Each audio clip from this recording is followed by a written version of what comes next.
Congress party ने सतना के Bharuch hotel में आयोजित किया कार्यकर्ता सम्मेलन।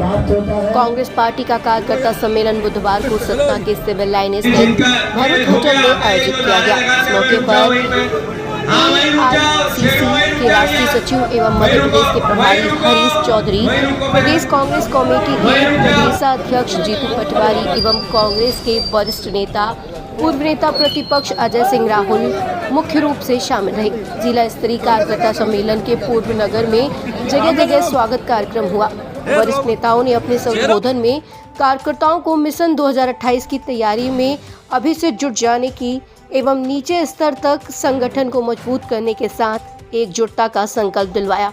वहीं कांग्रेस कमेटी के प्रदेश अध्यक्ष जीतू पटवारी ने कहा कि इस कार्यकर्ता सम्मेलन का कोई राजनीतिक इरादा नहीं है, देश को बचाने और संगठन में परिवर्तन के लिए ये सम्मेलन है।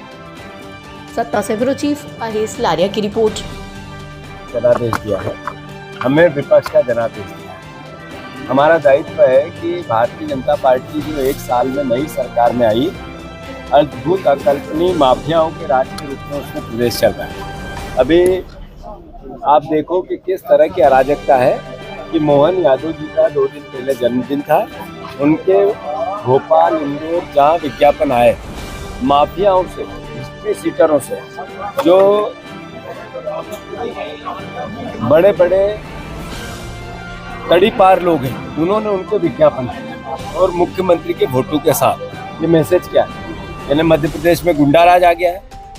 आप देखो कि लोकतंत्र की तबाही किस तरीके से हो रही है कि एक बीजेपी का विधायक चिंतामण मालवी, उन्होंने सांसद रहे, उन्होंने अपनी बात कही सदन में, उनको इस बात को कहने की संविधान ने ताकत दी।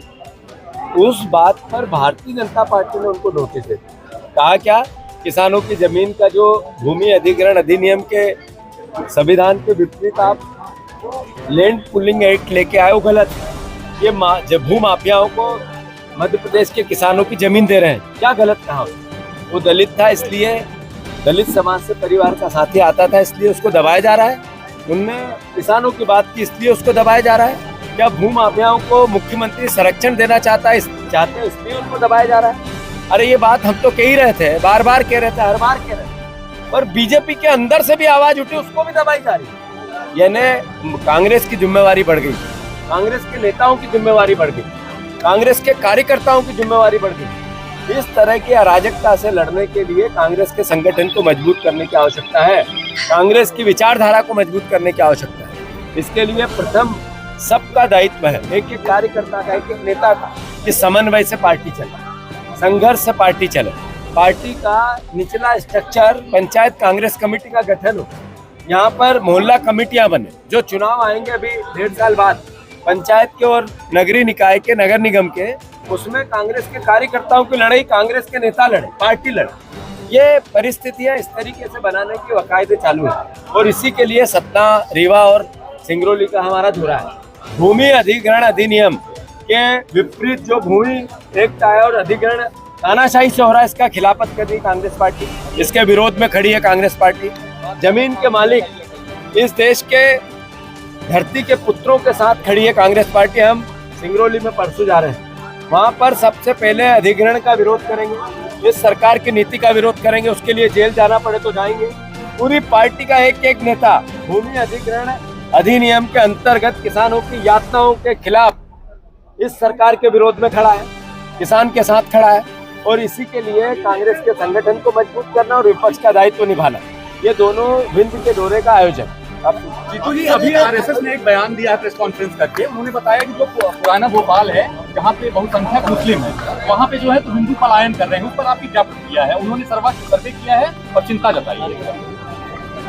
मैं अनुरोध करना चाहता हूँ कि ये देश भगवान राम का है, ये देश गुरु नानक देव जी का है, ये देश भगवान कृष्ण, पैगंबर और महावीर और गौतम बुद्ध का है। सब ने एक बात की प्रेम की, प्यार की, अपनत्व।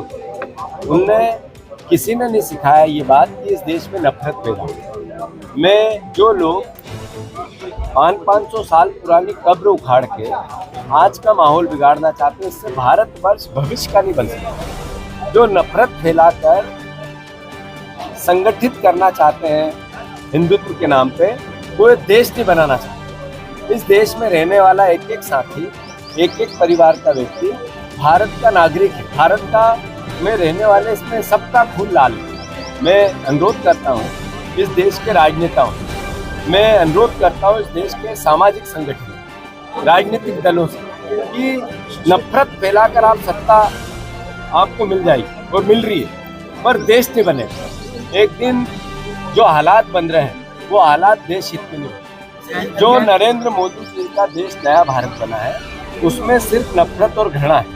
आज एक पत्रकार को पीटा गया, क्या उसके खिलाफ आवाज नहीं उठनी थी? आज यहाँ पे भी पत्रकारों को मारा जाता है, लोकतंत्र का चौथा स्तंभ करा हुआ है, क्या इसके खिलाफ कांग्रेस ये आम दल आरएसएस को बात नहीं करनी थी? अब उनकी तो बात कभी की नहीं। भोपाल में ही एक पत्रकार को पीटा, उसकी बात क्यों नहीं हुई? क्यों बात नहीं हुई कि चिंतामण मालवीय जिसने आवाज उठाई उसको दबा दिया गया, इस पर बात क्यों नहीं हुई? क्यों बात नहीं हुई इस बात पे कि इस प्रदेश के आदिवासी समाज के परिवार के लोग 5 साल में लगभग 2 लाख बेटियां गायब हो गई, आदिवासी समाज के, दलित समाज के। इस पर आरएसएस क्यों नहीं बोला? क्यों नहीं बोल रहा है कि इस प्रदेश का सबसे बड़ा बेरोजगार प्रदेश हमारा ही? क्या बात हो गई ऐसी कि इस देश के ये कृषि कानून में खेती जमीनें है सरकार छीन रही है जगह जगह, इस पर क्यों नहीं बोलता है? तो ये बात अगर आरएसएस सिर्फ नफरत की बात करके, डराने की बात करके या किसी प्रकार से गुमराह करने की बात करके, सिर्फ एजेंडे की बात करेगी तो देश हित। कैलाश विजयवर्गीय ने कहा कि आप महात्मा